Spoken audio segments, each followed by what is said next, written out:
Today on Growing Idaho, Idahoans are worried about how growth is affecting our roads and traffic, just not as much as other issues with growth. Every year for the past 10 years, the Boise State School of Public Service does a statewide survey.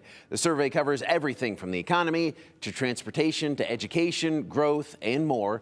One of the questions that caught my eye was, quote, on a scale of 1 to 10, how important would you say it is for the Idaho State Legislature to address each of the following issues, end quote. Then it lists those issues. As many complaints as we all hear and honestly yell about traffic and roads, you'd expect transportation to be at or near the top. It is not. Take a look. The top priority, education, that makes sense. Then jobs in the economy, then healthcare, then housing, then taxes, then the environment, and then transportation at the absolute very bottom. A lot of these issues could be considered issues related to growth, with overcrowding at schools related to education, housing, obviously, property taxes. Again, though, transportation at the absolute bottom, just really surprised it's not much higher.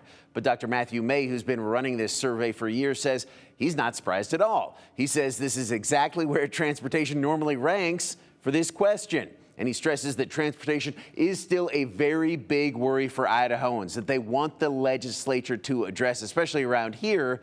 It's just the least of their big worries right now. But generally what we have seen year over year is that while Idahoans do see transportation and growth issues as a problem, and they will let you know that they consider them a problem, when asked to prioritize them against something else like education, housing, tax relief, and so on, it's usually the odd one out.